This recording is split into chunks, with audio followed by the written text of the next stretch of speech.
नमस्कार दोस्तों, मैं आप सभी का वाइटल आयुर्वेद में स्वागत करता हूं। जिस तरीके से अपन जो डाइजेस्टिव सिस्टम के बारे में अपन बात कर रहे थे, अपन ने उसके बारे में लेक्चर 1 के बारे में बहुत कुछ बात करी, बहुत कुछ सीखा। उसके बारे में अपन ने बात करी कि भाई गैस्ट्रिक जूस के बारे में, सलाइवरी अमाइलेज के बारे में, कि डाइजेस्टिव सिस्टम की डेफिनेशन क्या होती है। उसके साथ साथ आगे बढ़ते हुए अकॉर्डिंग टू द सिलेबस की अगर मैं बात करूँ तो अपना जो अपने साथ में जो अपन लेके चलते हैं कि ये अपना NCISM का जो सिलेबस है, तो दोस्तों इसमें जो अपना सिलेबस के अकॉर्डिंग अगर अपन देखें तो functional anatomy of GIT, mechanisms of, ये सारे जो अपने मैकेनिज़्म है डाइजेस्टिव जूसेस के, इसमें अपन ने सलाइवरी ग्लैंड्स का ये कंप्लीट कर दिया। और मतलब कि stomach, liver, pancreas, small intestine, large intestine, ये सब अपन आराम से धीरे धीरे अपन सारे की सारे इसमें बात करेंगे। और इसी के साथ मैं आज लेक्चर अपने स्टार्ट करते हैं। और ये अपना PDF अपन ऑन करके तो पेनक्रियाटिक जूस के बारे में अगर अपन बात करते हैं तो पेनक्रियाटिक जूस क्या होता है दोस्तों।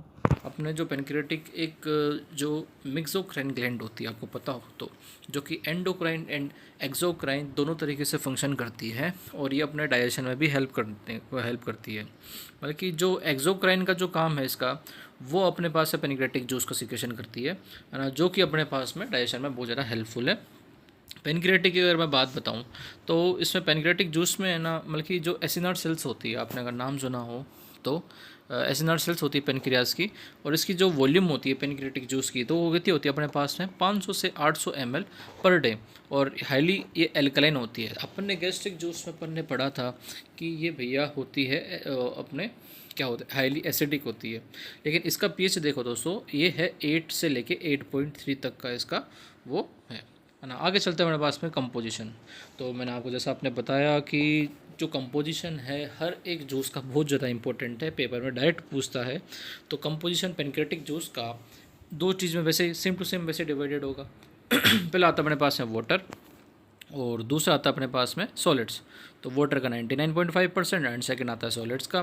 फिर आता है ये स्वयं ऑर्गेनिक और इनऑर्गेनिक में। इनऑर्गेनिक में जैसे मैंने आपको बताया, आपको जो आए जो आपको याद हो सब के सब इसमें लिख देने हैं। ये सब आपकी ट्रिक है आप याद करने की, जैसे आपको पेशेंट मतलब कि जैसा आप बना सकते हैं। और इसको भी आप थ्योरी में बना के लिख सकते हैं पेपर में, ऐसी कोई बड़ी बात नहीं है इसमें। और फिर आता है ऑर्गेनिक में। एंजाइम्स में देखे जाए तो अपने पेनक्रियाटिक जूस में एक तो पेनक्रियोलाइटिक, लाइपोलाइटिक और एमिनोलाइटिक, ये 3 टाइप में आते हैं। तो पेनक्रियोलाइटिक में अपने ट्रिप्सिन हो गया, काइमोट्रिप्सिन हो गया, पेनक्रियाटिक लाइपेजेस में हो गया, और ये पेनक्रियाटिक अमाइलेज हो गया। तो इसी के साथ अगर अपन बात करें तो ये अपना कंपोजिशन खत्म होता है पेनक्रियाटिक जूस का। फिर आता है सीक्रेशन ऑफ पेनक्रियाटिक जूस। हर एक का अपन सीक्रेशन पढ़ रहे हैं दोस्तों। इसमें अपन देख रहे हैं कि पेनक्रियाटिक जूस का सीक्रेशन कैसा होता है। तो जैसे कि ऊपर भी अपने जो आया था गैस्ट्रिक वाला जूस, उसमें भी अपने सेम था, साइट, स्मेल, थॉट, जिसमें अपन ने हियर किया फूड के बारे में, अपन टेस्ट कर रहे हैं फूड के। तो वहाँ से अपने पास में जो अपने सेरिब्रल कॉर्टेक्स है ब्रेन में, वो एक्टिवेट होगा। फिर वेगस नर्व के थ्रू अपने पास में स्टिमुलस जाएगा कहाँ पे, ये अपने एसिनर सेल्स, कौन सी, पेनक्रियाज, जो पेनक्रियाज की जो अपने एसिनर सेल्स हैं, है ना, तो उसमें जाएगा। जैसे फूड अपने काम पे दोस्तों यहाँ पे एंटर करता है, किसमें, स्टमक में, तो उसके बाद में जो गैस्ट्रिन जो वहाँ पे यहाँ पे अप्लाई होगा, फिर बाद में है ना ये अपने पास में पेनक्रियाज से मतलब कि जो ब्लड है उसके साथ जा करके सीधे जा करके अपने पास में ये वही सेम स्टिमुलेट करेगा और ये पेनक्रियाटिक जूस का सीक्रेशन हो जाएगा। फूड जैसे अपने ड्यूोडेनम में एंटर करता है तो दो हार्मोन का नाम भी आपने पहले सुना होगा, सिक्रेटिन, और एक आता है अपने पास में कोलेसिस्टोकाइनिन। जी अपने पास में देखो, एक तो ड्यूडेनल से और एक जुजिनल म्यूकोसा में, यहाँ से ये सीक्रेट होते हैं। इनके सीक्रेट होने के बाद में सेम यहीं पे स्टिमुलेशन होगा अपने पास में एसिनल सेल्स ऑफ पेनक्रियास में। तो पेनक्रियाटिक जूस सीक्रेशन ऐसे अपने होता है। आपका जैसे पेपर होता है दोस्तों, तो उसमें भी आप ट्राई करें कि आप जैसा ज़्यादा से ज़्यादा फ्लो चार्ट्स, ज़्यादा से ज़्यादा डायग्राम बनाने की कोशिश करें, ताकि एग्जामिनर को अच्छे से समझ में आए। उससे आपको बहुत अच्छे मार्क्स मिलेंगे। और इसीलिए आपको हेल्प करने के लिए हम वाइटल आयुर्वेदा की तरफ से ये आपको पूरा का पूरा फ्लो चार्ट में हम समझाते हैं, ताकि आपका पूरा पूरा कॉन्सेप्ट क्लियर हो। ठीक है, तो आगे चलते हैं अपन एक्शंस ऑफ पेनक्रियाटिक जूस। तो पेनक्रियाटिक जूस का एक्शन सबसे पहले अपन देखा जाए तो ये डाइजेशन ऑफ प्रोटीन में काम आएगा, जिसमें अपने पास में अपन ने पढ़ा कि एक तो ट्रिप्सिन होता है, एक काइमोट्रिप्सिन होता है। दो अपने पास में इसके ये एंजाइम्स होगा। ट्रिप्सिन होगा वो क्या, वो सीक्रेट होता है अपने पास में, वो मतलब कि जो इनएक्टिव फॉर्म जो ट्रिप्सिन है वो सबसे पहले एक्टिवेट होगी किसके अंदर में, एक्टिवेटेड ट्रिप्सिन की फॉर्म में। और ये कौन करता है दोस्तों, ये सबसे इम्पोर्टेंट चीज़ है जो कि एमसीक्यू में पूछ लेता है, वो करता है अपने पास में कौन, एंट्रोकाइनेज एंजाइम, जो कि अपने पास में ड्यूडेनल जो म्यूकोसा होती है वहाँ की जो अपने सेल्स है ना वो सिक्रेट करती है इसको, ठीक है। तो ये अपने पास में इसके 3 काम होते हैं।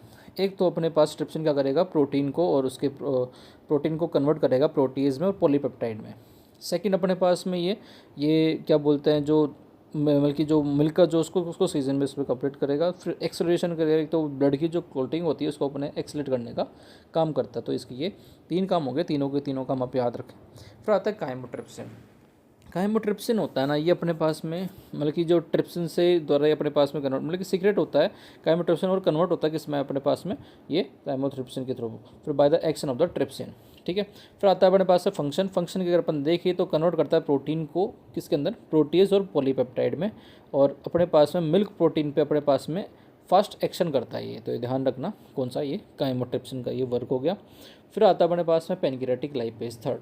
पेनक्रियाटिक लाइपेज क्या होता है दोस्तों, तो पेनक्रियाटिक लाइपेज अगर अपन बात करें तो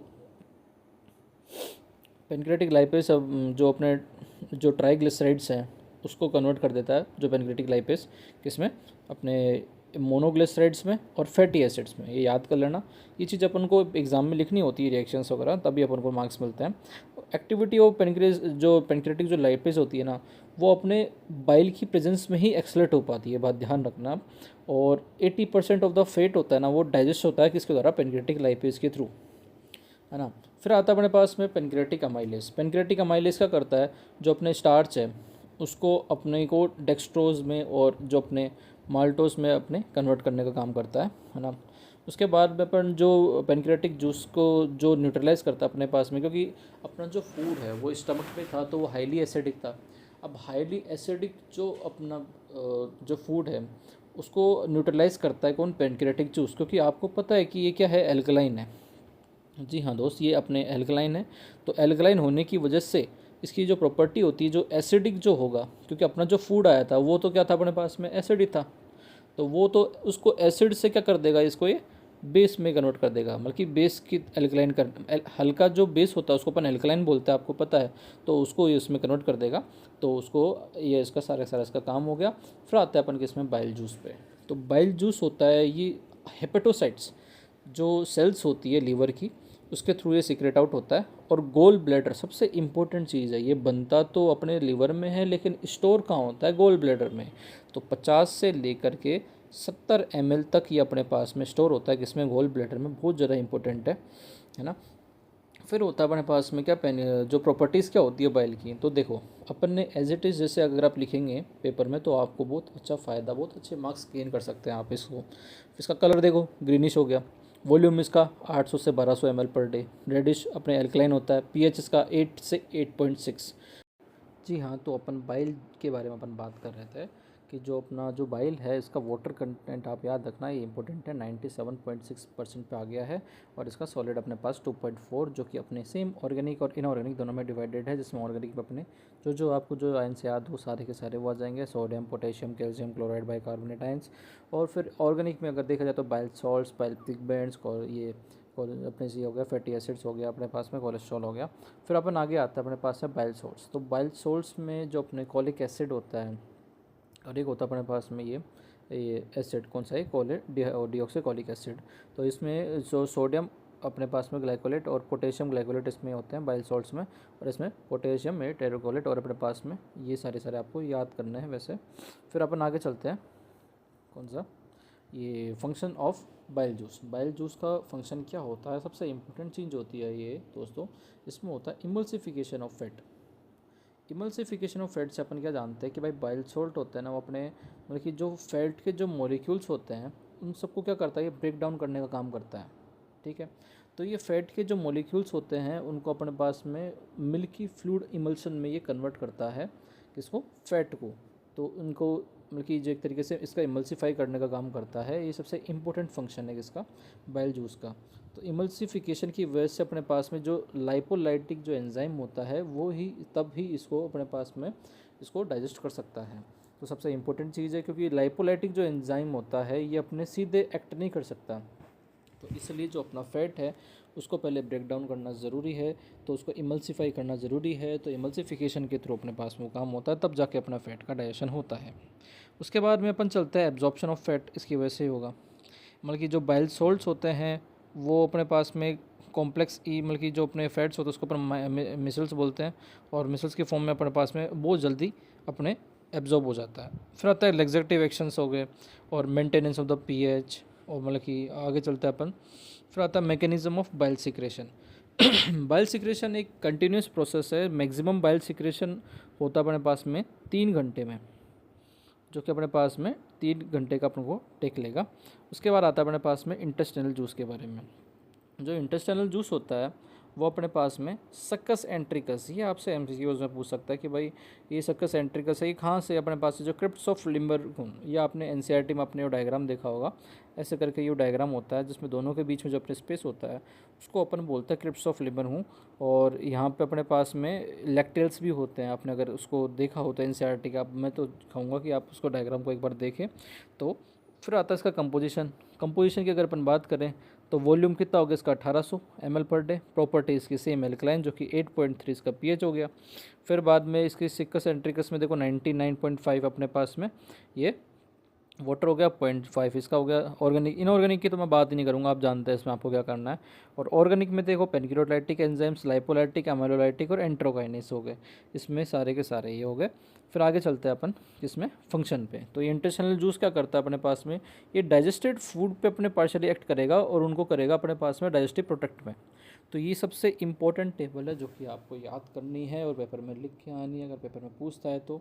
कि एंजाइम्स देखो आप, जो पेप्टाइडेस अपना क्या है, एंजाइम है, ये किस पे एक्ट कर रहा है, ये पेप्टाइड पे कर रहा है, और किस में कन्वर्ट कर रहा है, उसको अमीनो एसिड में कन्वर्ट कर रहा है। जो अपने सुक्रेज है तो ये सुक्रोज पे कर रहा है, और किसमें, फ्रक्टोज और ग्लूकोज में कन्वर्ट कर रहा है। माल्टेज है, ये माल्टोज पे अपने उसमें हो रहा है, तो अपने पास में ग्लूकोज में कन्वर्ट कर रहा है। फिर ये लैक्टेज, और अपने पास में आगे चलते हैं, जो लैक्टेज है अपने पास में गैलेक्टोज और ग्लूकोज, ये नाम आप ये याद रखें, और ये बीच के ये एंजाइम से याद रखें कि हाँ ये किस में क्या कन्वर्ट कर रहा है।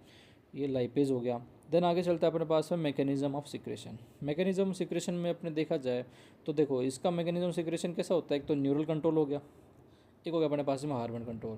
तो न्यूरल कंट्रोल में अपन जाते हैं कि अपने दो टाइप के नर्वस सिस्टम होते हैं, एक तो पैरासिम्पैथेटिक नर्वस सिस्टम हो गया, एक अपने पास सिंपैथेटिक नर्वस सिस्टम हो गया। जो पैरासिम्पैथेटिक नर्वस सिस्टम है तो वो क्या करेगा, अपने पास में सक्कस एंट्रिकस को सिक्रेशन को बढ़ा देगा, और ये अपने क्या करेगा, सक्कस एंट्रिकस के सिक्रेशन को अपन कम कर देगा। फिर बाद में अपन हार्मोनल की अगर अपन बात करें तो जब कायम होता है वो एंटर करेगा अपने पास में किसमें, स्मॉल इंटेस्टाइन में, और अपने पास में और सीक्रेट करता है किसको, एंटरकॉनिन को, सेरोटोनिन को और कोलेसिस्टोकानिन को, जो कि अपने स्टिमुलेट करता है, क्योंकि जो अपने ये जो क्रिप्स ऑफ लिविंग इसको अपने पर सीक्रेट करने का कार्य करता है। ठीक है, ये हो गया। फिर ये फंक्शन किस किस के, सलाइवरी ग्लैंड्स के और डाइजेशन के, ये सारे के सारे अपन नेक्स्ट लेक्चर में अपन देखते हैं।